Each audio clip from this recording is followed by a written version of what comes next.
Hey guys, Blake here. So we're going to go over the most common interview questions you're going to be asked during your interview and the pitfalls that you can fall into during your interview with these specific questions. I know, sounds exciting, right?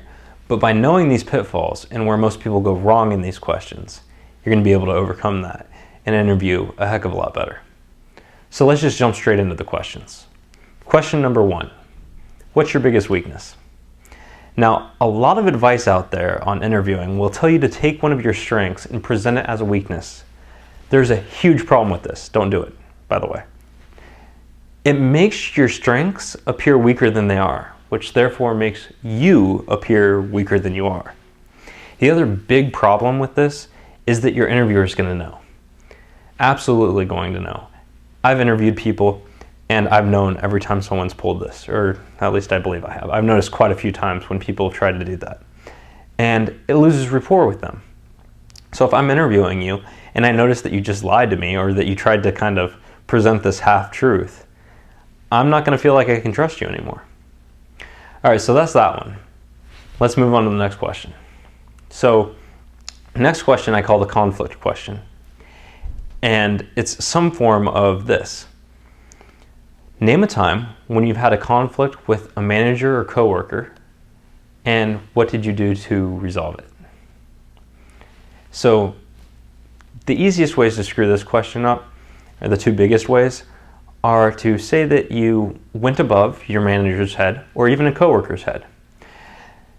In the mind of the interviewer, they're going to take this as you can't handle conflict very well. You had to basically go tattle to mommy. So you can't use this as an example. The other aspect of this is that another way to mess this question up, I should say, is to say that you've done nothing.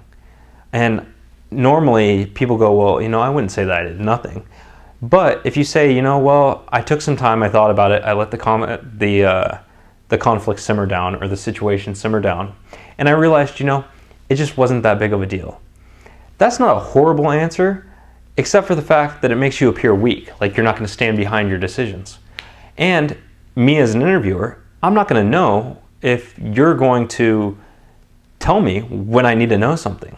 Like, you need to stand behind your decisions and let me know that something's about to go wrong or whatever it might be. So I need you to be strong in your position. So those are the most common ways to screw up that question. Another question that is pretty popular is the differentiator question, right?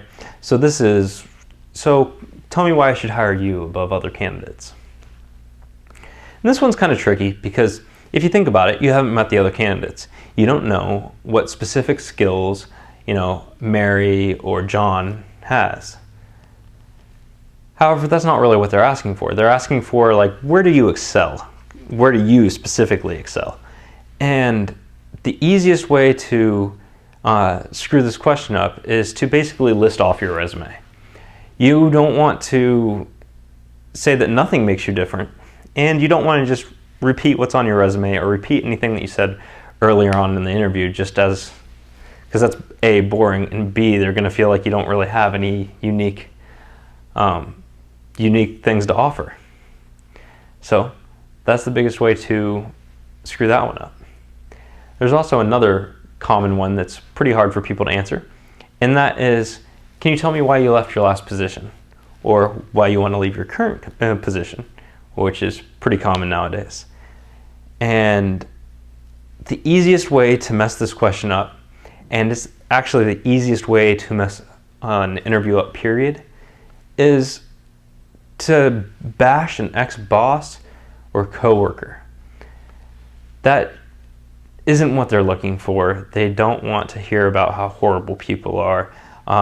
You can talk about, it not being the right work environment or whatever, but if you straight out bash your ex-coworkers or boss or bosses, then they're going to feel like, you're kind of a backstabber, among other things. But that's one of the easiest ways to screw up an entire interview, not just a specific question. So those are some of the most common questions you're going to be asked in the interview, and kind of what to avoid when answering those questions. In the meantime, whether you go on to watch that video or not, I hope you enjoyed this video, got something out of it, and good luck on your next interview.